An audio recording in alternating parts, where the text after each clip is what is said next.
quantum scanning. Okay? So, now this one, you have to do a mathematical calculation.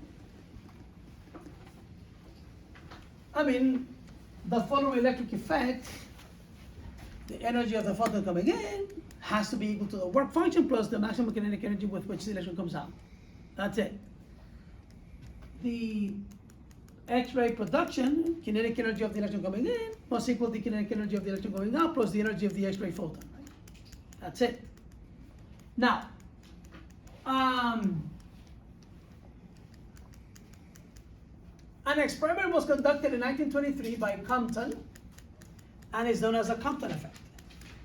And basically, this involves an electron. Let's say, think of an electron at rest. Think of an electron at rest. Go to the frame of reference of the electron when it's at rest. And you shine a photon on it. And the photon interacts with the electron. Something happens between them. And then at the end of that, whatever happens, you have a photon going off in this direction, and an electron, well, that electron has to be this one, an electron going this way.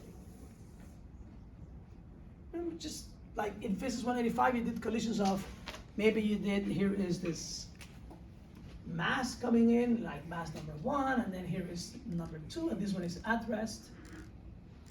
And this was coming in so fast, and you know this mass, and you know this mass, and you know this speed, right? And then boom, they collided, right? And then what you see is that maybe this one, number 1, goes off this way with a final speed at some angle, which over there is called phi. Or we can just, that's not a work function. So anyway, that's that. And then this one will go, number 2 will go this way to V2 final, and this is at an angle theta. Why did you put M1 and V1 when it's just a photon? So wouldn't it just be No, zero? this is 185. Oh, okay. I was just trying to make a connection with physics 185. Right, maybe this is 2 kilograms, maybe this is 5 kilograms at rest, and this was coming in at 50 meters per second, right? And then this is the 2 kilogram one, and this is the 5 kilogram one, and then maybe you're given one of these angles. Suppose this is 30 degrees. Then the question is, what is that other angle, and what are these speeds? So what you do here is you write down conservation of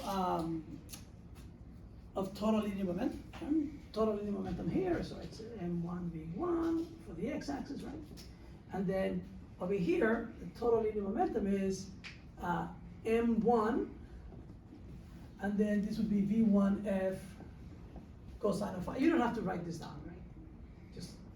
And then the x component of the linear momentum of this is the mass m2, and then that velocity would be v2f cosine of 30 degrees, right? And then you do the same thing for the conservation of total linear momentum on the y-axis, 0, 0, so you get 0 equals, and then the linear momentum of that would be m1, and then times the y component of that, v1 final sine of phi, and then this one is down, so it's m2 v2 final sine of 30 degrees, right?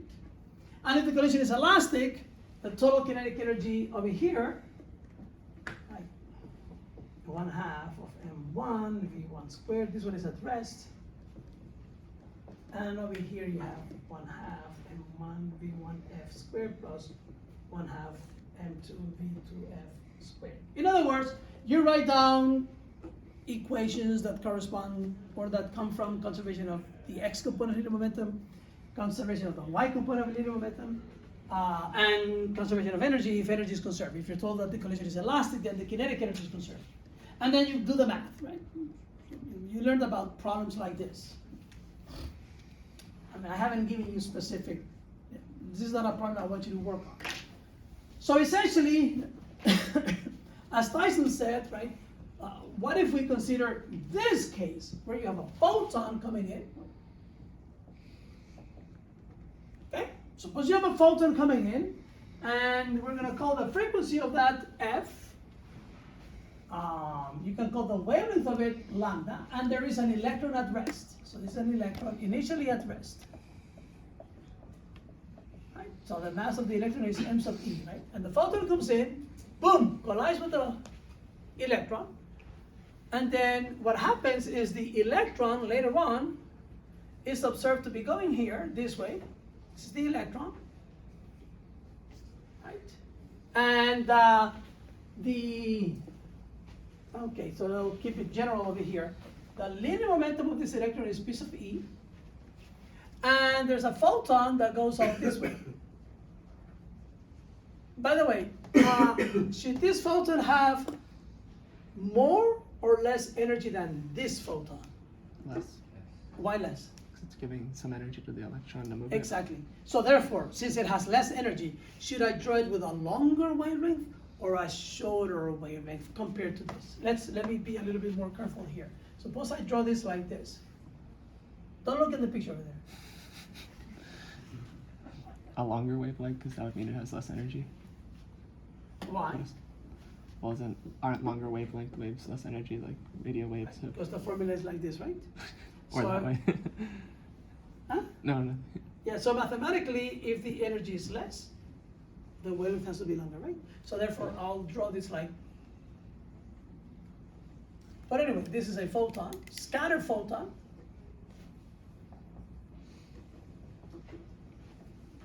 So this is, I call this P prime?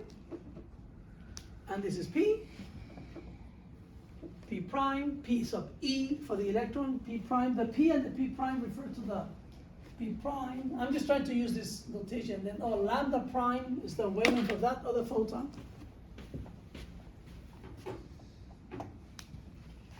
And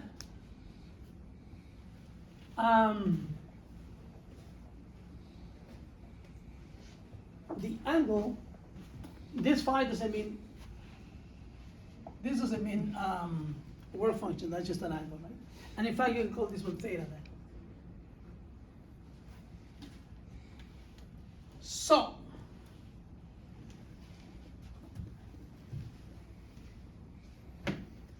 if you write conservation of energy,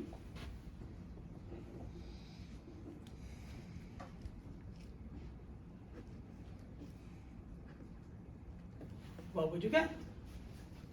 You would write initial energy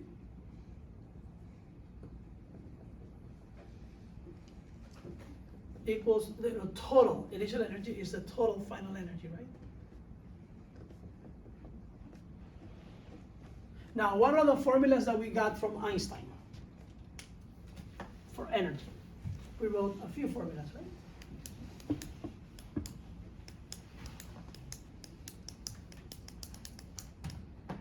So from Einstein, we got, I can think of three formulas. E squared equals B squared C squared plus M squared C to the fourth. E equals MC squared and then 1 minus V squared over C squared. And we got that the total energy is equal to the rest energy plus the kinetic energy. So those are from chapter 37.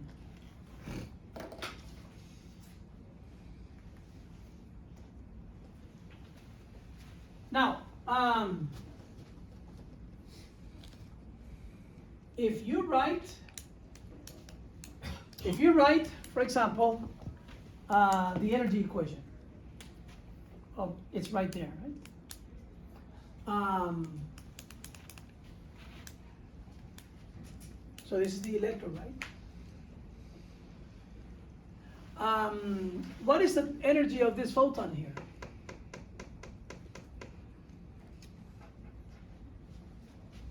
HF, right? Or HC over lambda, whichever way you want to write it down. Suppose you want to write it as HC, well, HF. And what is the energy of this electron? At rest. So because it is at rest, there's no kinetic energy. It's just the rest energy of the electron times mass of the electron, the rest mass of the electron times C squared, right? So plus the mass of the electron, C squared. What about the final energy? So for the final energy, what is the energy of this photon? Since I wrote lambda, and that's where we want to get to, let me write this then as hc over lambda. hc over lambda. What is the energy of this photon? Energy. Prime. And what is the energy of this electron? Plus m sub e c squared plus its kinetic energy, right? And notice that this cancels that. I could have used this, or this, but because I had an mc squared over here, if I wrote it using equation number 3, I can then cancel the mc squared, right? So I get that hc over lambda equals hc over lambda prime plus the kinetic energy of the electron, right? That's what I have over here. Now, what if I write number 2, conservation of the x component of total linear momentum?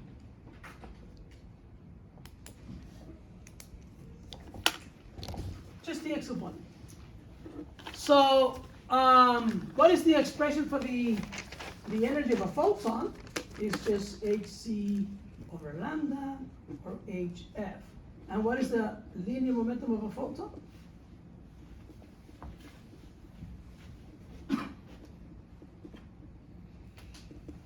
When I write gamma, I mean a photon.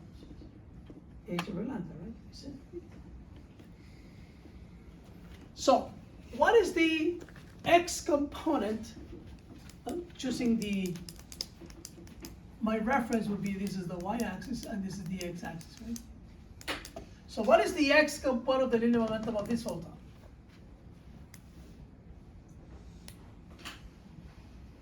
What's the x component? It's just p. It's just p, which is? What's the connection between this and that? H over lambda. So it should be h over lambda. What is the x component of the linear momentum of this particle? 0. 0, because it's at rest, right? It's a particle, not a photon. What is the x component of the linear momentum of this photon after the collision? So this is equal, so now this is before and after, right? So what's the x component of the linear momentum of this photon? P prime cosine of 5. So it'll be p prime, or maybe I'll just write this as p, and this is p prime cosine of 5. And what is the x component of the linear momentum of this electron? P prime. I mean pe cosine of theta. Exactly. So this would be h over lambda, and this would be h over lambda prime cosine of 5 plus the linear momentum of the electron, sine theta, right? And you can use this for the linear momentum of the electron, but this is the condition that you get for conservation of linear momentum on the x-axis. And what would you obtain if you write down conservation of the y component of the total linear momentum?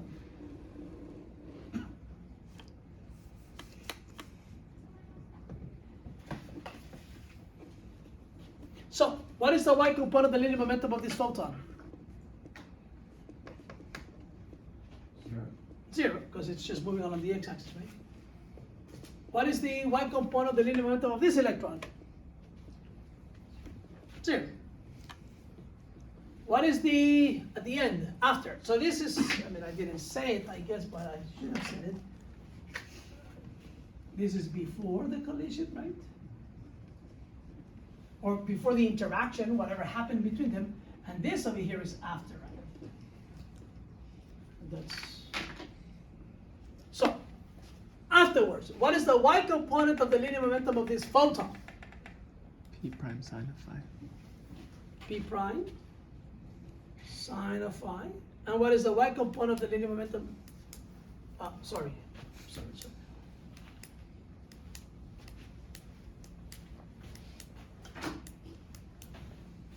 Conservation of energy was this, right? I was supposed to write over here, P prime, sine of phi, and for the electron? PE sine of theta. That it? I think so. What's wrong? What am I missing? A minus sign. Because the y component of this linear momentum is down, right? So notice that here you get P prime, which is for a photon, right? It's h over lambda prime.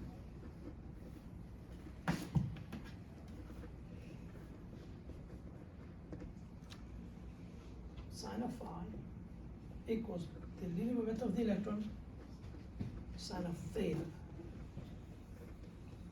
So notice, and Einstein wrote down equations for kinetic energy, for blah, blah, blah, blah, blah, blah. From conservation of energy, you get equation number 1.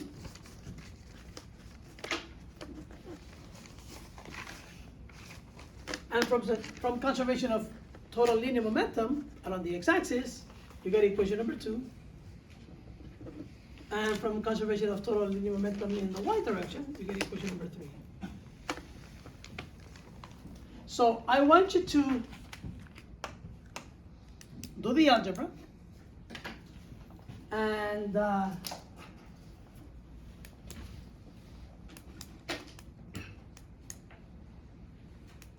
show that you get this result in the box.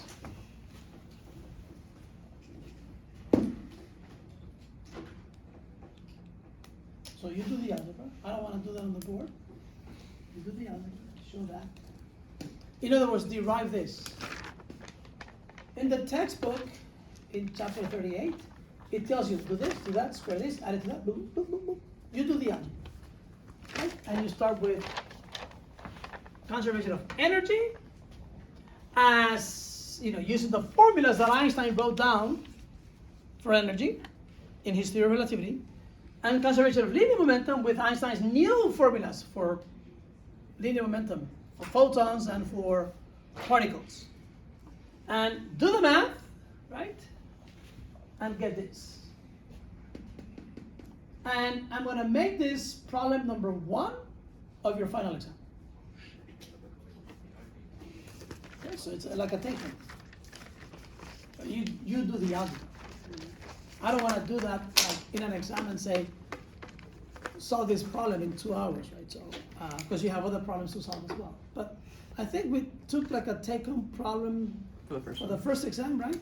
So we'll do something similar. So, so that'll be problem 1 of the final exam. I'll give you a due date, maybe a couple of weeks or something like that. Don't wait until the last minute and then, I couldn't submit it, As soon as you do some problems from the chapter, this is really relativity, chapter 37. This is just a problem. So, Compton did this experiment, and it's amazing. He got this formula. Theorists got that formula, and Compton did the experiment, and the formula is satisfied. It's amazing that you write down this expression for energy, that one, combine it with that, you use the new, just like you would in Phys 185, and you'll see the algebra that's involved. And it's amazing that at the end you get something that gets verified experimentally. So, and that was 1923. In 1923, when this, the experiment was done by Compton, known as the Compton effect, and then these formulas by Einstein were verified to, man, there's something in there, right? You shine light into a free electron at rest, and then, the electron scatters off, and you make some measurements, not an easy experiment to conduct, but nevertheless, this is like, what Einstein has been telling us since 1905, that you can think of light as a beam of photons and so on. It doesn't just explain the photoelectric effect, but it also explains this other effect. So this is when, they said, oh, there's gotta be some truth to that. And then they eased on Einstein, they didn't attack him as much. He didn't have to defend his theory of light as a stream of particles, as a stream of photons. So that's problem one of the final exam. When will that be due? Like the week before finals or something like that. And I don't want you to sleep on this and work on this forever either. Right. You have other things to do. If you read the section in the first, what you should do is, if you're behind, catch up with chapter 37, do some problems, and then see this. Right? Once you've done, there are some problems in chapter 37 where there are some collisions and what's the energy. There are some cute problems in there. For example, just to show you some problems. There are quite a few good problems in there.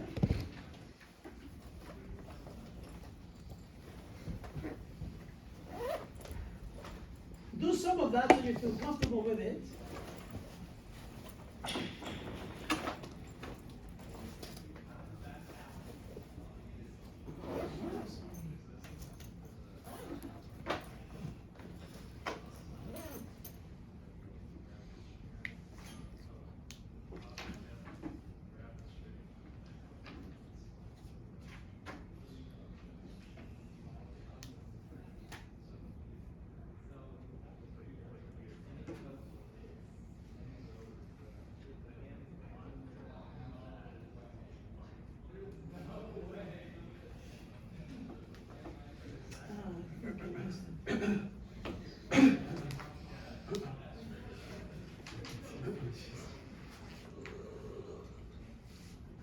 Mass is not conserved in relativity.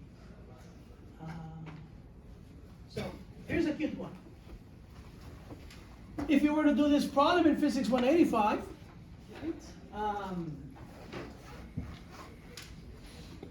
using classical mechanics, right? So here's a proton, and here's a proton, and they're traveling at the same speed, and they're coming in towards one another. The speed here is the same as the speed here, opposite directions. The total momentum is? Don't look. What's the total momentum? 0. 0. Whatever this momentum is, it'll be the same as this momentum in magnitude because same mass, protons, right? Same speed. So opposite directions, momentum is a vector. You gotta remember that. So then the total momentum is 0. And then boom, they collide. And then what you get at the end is this. You get a proton and a proton at rest. Well, if the total linear momentum was 0, right? So then you get 0, 0, right? But then you get another particle showing up, the eta particle. And they're all at rest. So they all have to be at rest. Because if these two are at rest and this one is moving, at the end there is momentum, but there wasn't momentum in the beginning. So what you observe is that they're all at rest. So if you did this problem in classical mechanics, you would say that at the end, what you have is, just this proton and this proton, and equal masses, twice the mass of a proton, and that's it. The mass that you had was the mass of this plus the mass of that, and then you're gonna have the mass of this and the mass of that, right? But in relativity, the fact that these guys were moving, there was energy that they had kinetic energies. But at the end, you don't have any kinetic energy because they all stopped. So what became of that kinetic energy? It was, if the collision was if these energies were big enough, you can think of the rest energy of this is mc squared, the rest energy of this is mc squared, the rest energy of that is mc squared, but this one had kinetic energy, this one had kinetic energy, and those two kinetic energies, which you don't have any more at the end, those two kinetic energies were converted to mass. So essentially, the kinetic energy of this plus the kinetic energy of that is going to be mc squared for that eta particle. So you don't have conservation of mass. So if this were 1 kilogram, 1 kilogram, 1 kilogram, 1 kilogram, so this is where 1 kilogram plus 1 kilogram gives you, which is 2 kilograms in the beginning, it gives you more than 2 kilograms at the end. A particle was made. So this is not something that you can imagine or think of in Physics 185 with classical mechanics. But so in classical mechanics, mass is conserved. Right? We always wrote oh, this one goes off that way, and then if you add the masses, it's always the same, right? But in relativity, mass is not conserved. Energy is conserved. It's just that mass can be thought of as another manifestation of energy. Anyway, I'll stop here. Nick never showed up. You have a good Thanksgiving.